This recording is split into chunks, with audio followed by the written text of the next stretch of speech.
Welcome back to Leaky VW's YouTube channel. If you saw my last video on this car, this is my 1987 Scriocco 16 valve that I just got to run and drive after it had sat for over 20 years. And from that little short trip of taking it out of my barn and up and down the driveway a couple of times, I found a couple of issues that would prevent me from basically driving this thing for a long period of time, or honestly even at all. So in today's video, I'm going to be addressing all those problems. But first, I want to give a huge shout out to Heritage Parts Center. Heritage was kind enough to send me many of the parts that you'll see me replace in this video. And if you own a classic Volkswagen like this, you should definitely give them a look. Heritage Parts Center is a company based out of the UK, and they specialize in selling parts for old Volkswagens like this one. And if you have any experience with trying to fix these old Volkswagens, you know that those parts are not very easy to find, especially here in the United States. So thank you again to Heritage Parts Center for sponsoring this video. So now, let's get to work.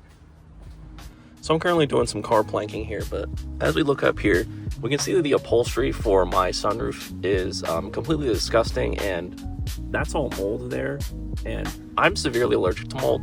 So not only is this going to possibly maybe kill me at some point, there's also mold there, and I'm noticing that, so that'll need to be cleaned. But if we come out of the car here, you can see that I've kind of already pulled it back a little bit, but the sunroof seal was kind of destroyed, and I hate dirty cars, so I can't wash my car with the sunroof seal like this. So I'm gonna pop this out so we can replace the seal. It's like the most weird angle to record this at, but it seems to be working. I'm using like my front facing camera right now, but anyway. So I'm just gonna try to pop this down without breathing any mold. Oh god, that does not sound good.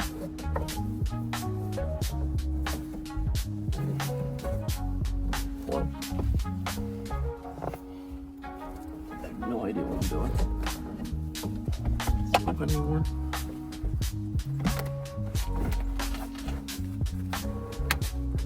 I'm just trying so hard not to break this.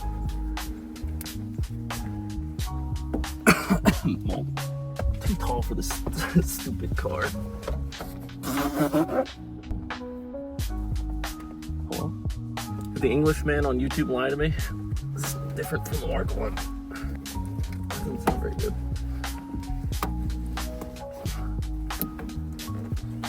Uh-oh. So I couldn't find anything immediately on the internet, so I did the only other solution when it comes to these old cars, and I consulted the Bentley.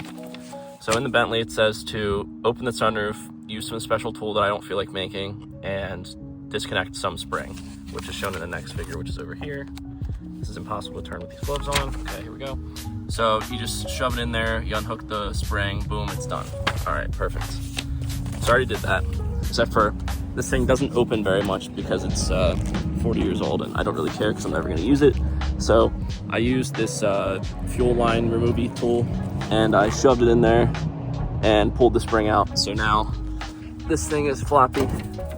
So now what I can do is I can close this, and I should be able to do something with the trim. So apparently that spring was literally the only thing that was holding this thing on, because now I can just go like this and just push this thing in.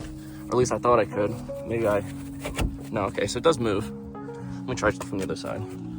This might be a two-handed job, but apparently this thing's just supposed to push in.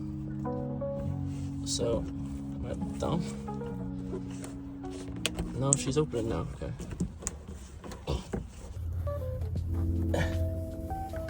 What's going on? I hate sunroofs, I really do.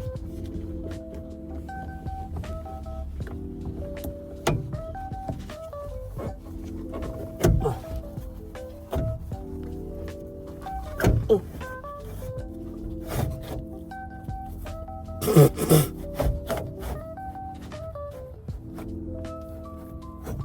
Okay.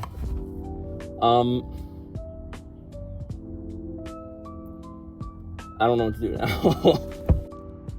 I'm not trying to remove the whole sunroof assembly, which is I think what this is trying to get me to do.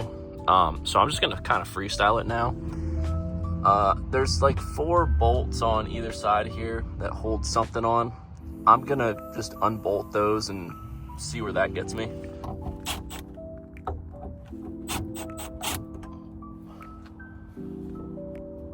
Is that doing something? It appears to be doing something. Ugh, nothing like freestyling this, kind of not knowing anything, just kind of figuring it out. That's how they did it in the 80s, before the internet. must have sucked. So I took out those screws, and I've just been progressively taking out more screws until I see this is working. But now I'm recording mostly just because there's a little screw right here and a big screw right there and a big screw right here, so that I don't forget what goes there when I try to put this back together. Let me grab that.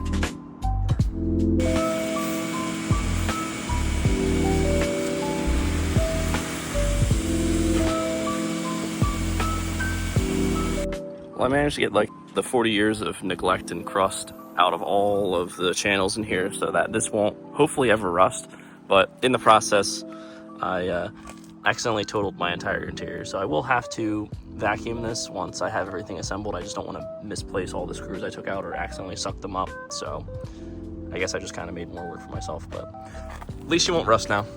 As you see here, part of my slider on this side is broken. So I'm just gonna try to JP weld it back together instead of trying to source one of these.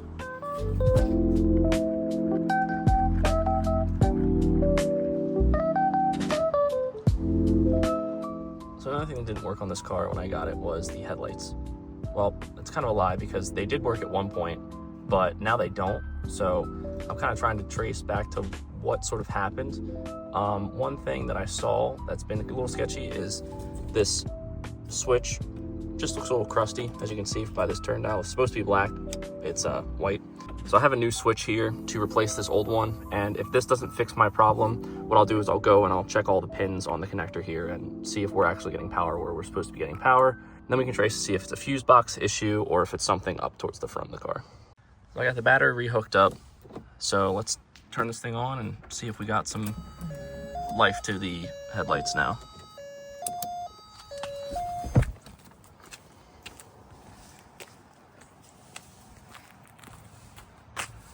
Nothing. So it's the next day, and here's where I am now.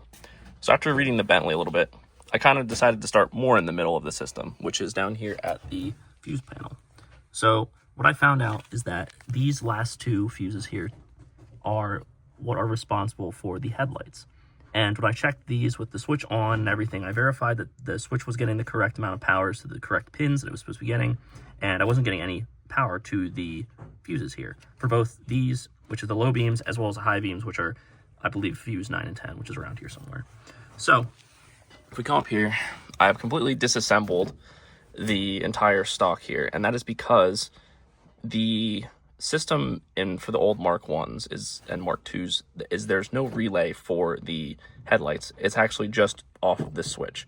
And what happens is all of the power that comes through the switch goes to your stock here, and your dimmer switch is what it's called, which is basically to switch from low beam to high beam, is what controls the power that's going to the headlights. So basically, if nothing is going through here, you're not going to have any power that's going down to your fuse panel here. So I ripped off the stock here, and luckily for me, I just so happen to have a Rabbit that has the same stock that just so happens to be functioning correctly.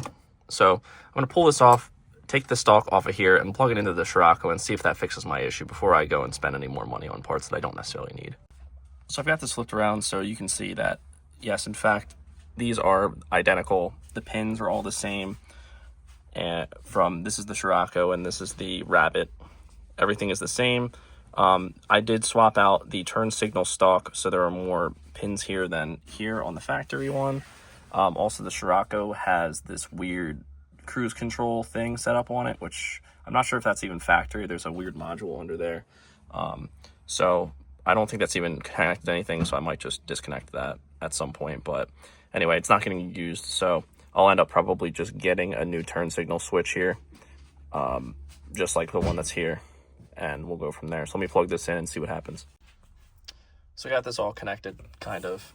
So let's see if we actually have headlights now. Oh, why are my wipers working? Oh,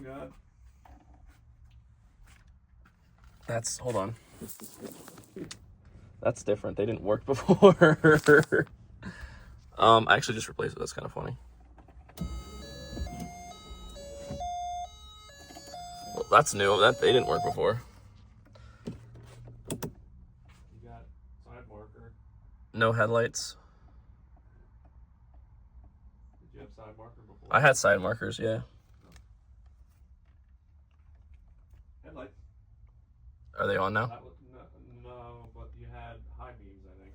Yeah, high beam is high beaming. Now I wonder if like your bulbs are just blown. Yeah, because You know, from so many ons and offs. yeah. Well, I have one high beam. Right. That's what I'm just saying. My guess is the other one would work. It's probably just blown. I also discovered that this random wiring that goes into the firewall here, that's not really connected to anything here. It's just completely abandoned. Belongs to an old cruise control system, which not very much of it's left except for the stock, but I got to delete this because I'm replacing this whole assembly and I don't really even want cruise control. So I'm just going to quick pull out all that wiring. So I just started the car and it still runs with everything disconnected. So time to start cutting.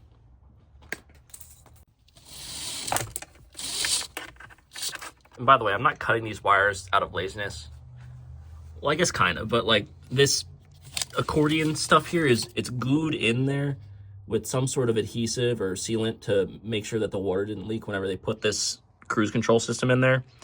So instead of messing up the wires that the glue is on down there, I'm just gonna take the wires out of the accordion and cut it as close as I can to the firewall, just so it's not like hanging out like this. It's this one. It's just, okay, it was just dirty and I didn't realize. I originally thought this was like one of those buy here, pay here, black box GPS tracker things, but nope, just the cruise control. So in the trash you go. So part of the seal actually came apart when I was trying to open the sunroof for the first time. It kind of just ripped off. So I have this rear half left to take off. And in order to take that off, we just gotta unbolt these two little plastic pieces and then the whole seal will come off. So now the seal should just come off pretty easily.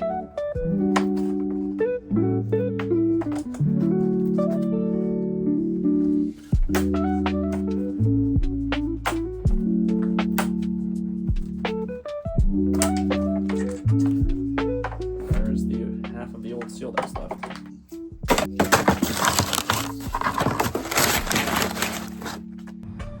So the sunroof seals for the Scriocco are identical to most Mark 1s and Mark 2s. Heritage has these in stock, so they're pretty easy to find nowadays. But all you have to do is just start from the back here and then work your way around.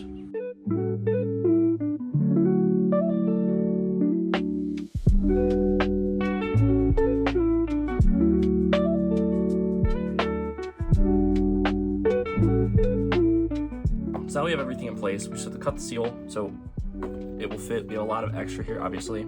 So what I'm gonna do is just kind of look to see where I press this down roughly where this is gonna land.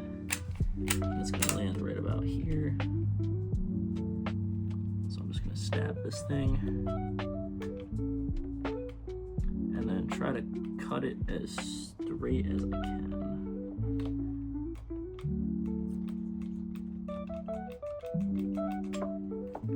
So now it's pretty good. So we just shove that guy into place. And just like that, our seal is now trimmed up. So now what I'm gonna do, because there is a little bit of a gap here, and obviously we don't want water to leak past the seal, I'm just gonna take a little bit of silicone and put it in between both of these parts just to create a better seal. So I've just got some black gasket maker silicone. So all I'm gonna do is just pull these seals back, and I'm just gonna add a little bit of silicone on the ends of them and kind of on the bottom of the seal just to keep them in place.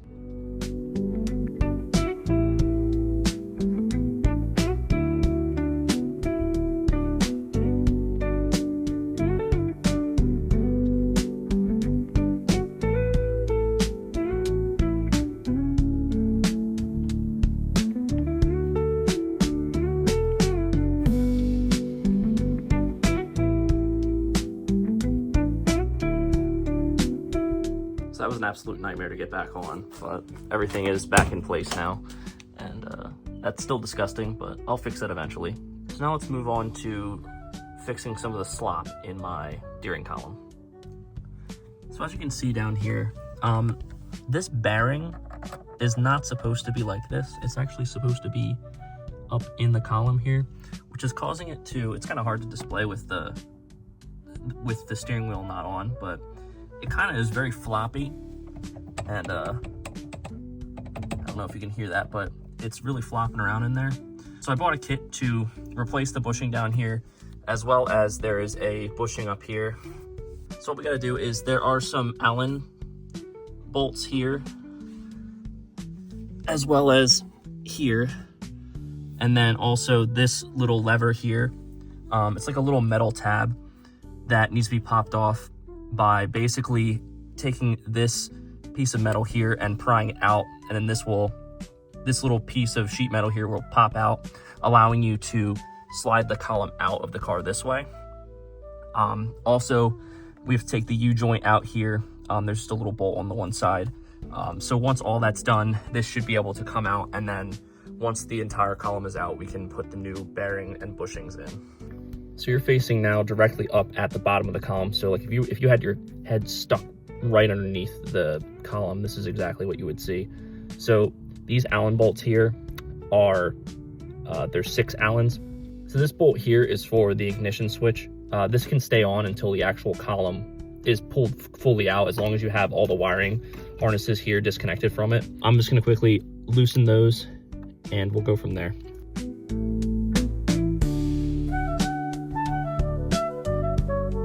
Here's a better look at that bolt that holds the column into the actual U-joint here.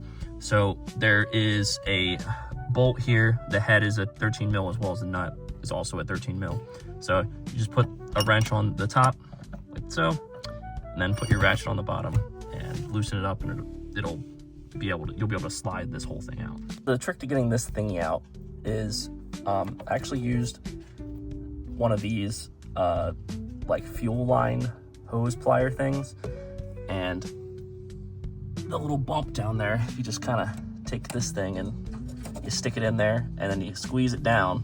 It'll push down the stoppy thing far enough where you can get a screwdriver right here and pry it out. But obviously I did that already, so this is out. So now that that's out, we can pull the entire column out. And it just comes out like that. So now that we have the column out, we can finally take off the lock cylinder holdy thing, using that same 6 mil Allen, which I already loosened, so literally loosened.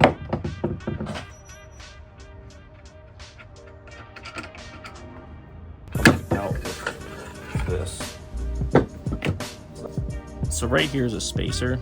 You're supposed to have to just like use a whatever it's called, like a screwdriver, to pry it off, but I'm just wiggling this and it's kind of just coming off, so I'm just gonna roll it.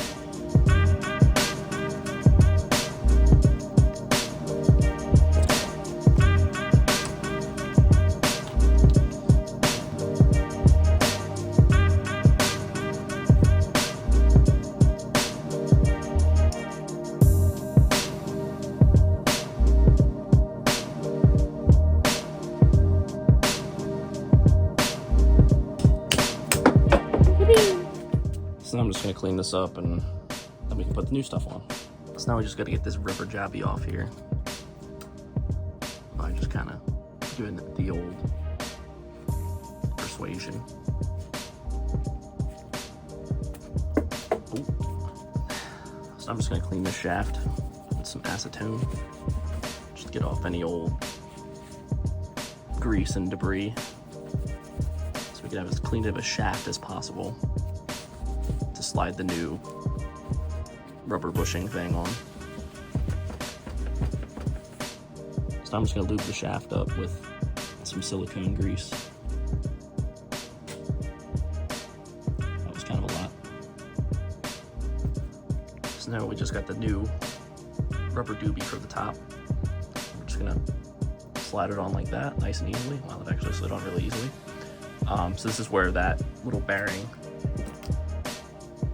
this guy for the lock cylinder holdy thing, will slide on there. I'm using some weird terminology. I just don't know what any of this stuff is called. So moving down to the bottom of the shaft, we got the new race here, as well as the new and improved bearing. I bought this kit on eBay, I think, so I'll throw a link to it in the description, but there are a bunch of other places you can get this. This was just the cheapest one I could get, so I'm just gonna lube up the race on the inside so it slides in there nice and easily. And then it basically just goes on the reverse of the way that we took it off. So I'm gonna use the same method, just kind of very carefully put vice grips on the one side and kind of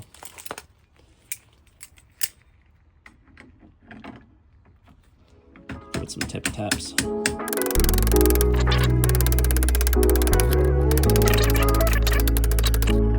With where we want it, I'm just gonna give it one more tap for good measure. And just like that, the race is on. So then we have to now use the bearing and push it into the shaft right here.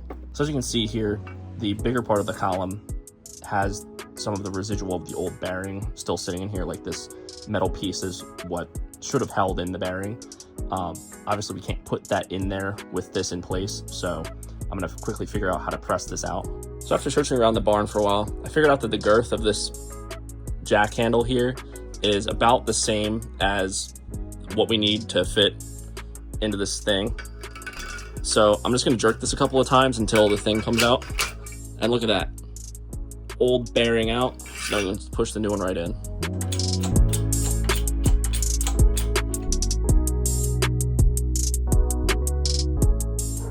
Sorry. It's just like the bearing doesn't bear. So what I've come to find out is that the cheapo bearing kit is not that great. This is legitimately the cheapest one you can get. But so what I'm running into is that the tolerance of this bearing and the race, they're not very tolerant, right? So it doesn't really want to go on there. So for example, this is how it should be. Here's the old bearing, here's the old race. See how it kind of slides in and out of there real good? It spins real good in there. Now, this bearing is 40 years old, right? This one is not 40 years old, and it does not do anything. It is kind of junk. So what I'm gonna do is just try to sand this down a little bit and I guess lower the tolerance so that this thing can actually slide on all the way and slide through cleanly, even at the old. So I got tired of the last strategy, so here's the new strategy. We got the old Milwaukee, the old adapter to the 24 mil on the nut for the steering wheel, and we got the race there, so I'm just gonna firmly grasp it and pull the trigger, and then you get this. Much more efficient. Just kind of give it the old, oh, didn't mean to do that. The old up and down a little bit, just with some very light pressure. All right, let's see how that got me. Oh, it's making it nice and shiny. Quick rub. Bearing in here. Oh yeah, we're making progress now. So it took me a while to get this figured out, how to actually get everything to work.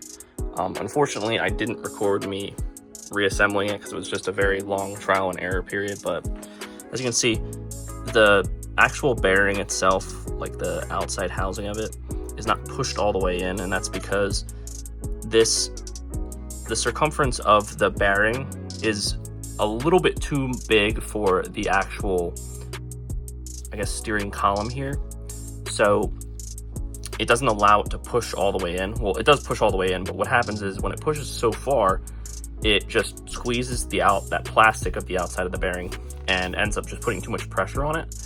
So what I found is if I just press it in about 3/4, maybe a little bit over 3/4 of the way in, it stays in there pretty good, and it doesn't restrict the bearing at all. So as you can see here, it spins freely, and it spins way better than it did before. So I'm not sure if this is going to lead to any issues down the line, but if it does, I'll pull it out and I'll just end up getting a better bearing kit to start out with. But the seal up here is good. Everything else is ready to go. So let's throw it back in the car. So now all we have to do is just assemble everything the way that we took it off. So first thing we're gonna do is slide the column back into the U-joint. Now this is keyed, so there's only one way to do this. There we go. Look back on. 15 mils. Tighten it down. Nice and good. So now that we have that U-joint all bolted up, now we just have to bolt the rest of the column back up, which is those 4 6 mil Allen bolts. So as you can see, I've got everything reassembled here. I also got the new switches all plugged in and everything's back together. So now that this is all reassembled, as you can see, no more slop in the steering wheel whatsoever. Let's see if this actually fixed the lighting issue, because I didn't have everything fully plugged in when I replaced a couple of these things. So I don't know, let's just give it the old plug in. I see some lights up there. So I don't have any headlights, but I have the side markers. Now let's hit this switch. Okay.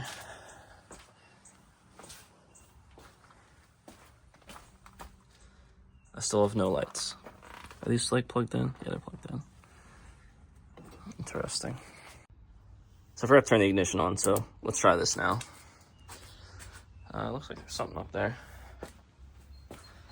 Okay, it's just this one high beam again. So, yeah, so why are the low beams not working? So another issue I'm running into with this car is the shift linkage is very sloppy. So luckily Heritage sent me out all the parts to rebuild the linkage. So the first step here is I'm gonna unscrew this shift knob and pull the boot up and get rid of this trim panel here so we can see this part right here.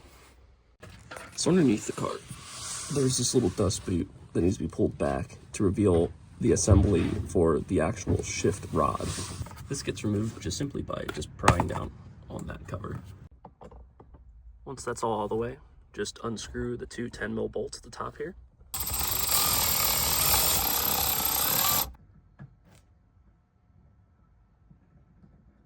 There you go. It's like the carnival game where you got like the buzzer thing. Ringy. I just don't want it to fly off. Yeah, boy, and then lose it forever.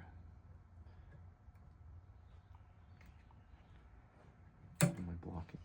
Nah. It's no fun. Hey. Like that. Owie, that hurt my fingy. Sorry. That's all right. You got it though. Good thinking. That would have been gone. Okay. So now I think this comes off like so. Ooh. I don't know if I have a new one of them, but so it's like that. Like this. Pull this guy off. There you go. Oh. Two of these guys, I'm pretty sure. Good to shape. You know, you have a little bit of play side to side. Yeah.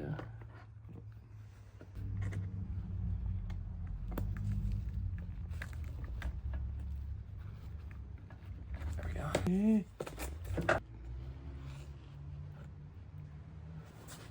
I think you're good. Yeah, it's like right there. Got it? In? Yep. Perfect. Cool. So that's rebuilt. So now at the bottom is assembled. Up top, I'm going to start removing that cotter pin there and replace some of the bushings there, as well as the linkages, which is down there. And then the shorter one is right there. As you can see, the bushings are literally falling apart in my hands. They're not in the greatest shape. So that's why we have brand new ones here. So here's a diagram of the Bentley. It's kind of hard to show this on video, but if you just use this, it should pretty much straightforward show how to do this. But here's one of the pieces. And as you can see, everything down there is super duper crusty. So I'm just going to take these two old bushings off, replace them with these two, and then go from there. So this here is the bottom part of the shaft. There is usually a bushing inside of this little piece here. It's held on by two 13mm nuts. I've taken them off already, but there's no bushing left in there anymore. That's why my shifter was so sloppy. As well as all the bushings pretty much up here also gone. So what I'm going to do is I'm just going to completely remove this part. And in order to slide this metal piece out, I have to remove this shaft here with the linkage. So what I'm going to do is just score that, or both those pieces, just so I know where to put that back onto the threaded rod, just to make sure it goes on exactly where it is. That way I don't have to readjust the linkage. So as you can see, I got all the linkage stuff back together now. The car's in gear, so it doesn't fall off the blocks here, but everything's back together. And so as you can see here, it's much stiffer than it was before, but we can go through all the gears here. 1, 2, 3, 4, 5, and reverse. So that's all the gears there. It might need a little bit of a fine adjustment. It seems really stiff. I'm not sure if that's just because of the bushings literally being brand new and this hasn't moved since then. But I'll kind of get it on the road and see if it needs any slight tweaking. And now we're back to where we started. And it's definitely not because I forgot to film an intro when I first started making this video. But anyway, thank you so much for watching. If you want to see more classic Volkswagen content like this, make sure to subscribe to my channel. Also, leave a like on the video if you're enjoying this series. In the next coming weeks, I'll be doing a full EFI conversion on this car, so if you're interested in seeing that, make sure to stay tuned. And well, I'll catch you in the next one.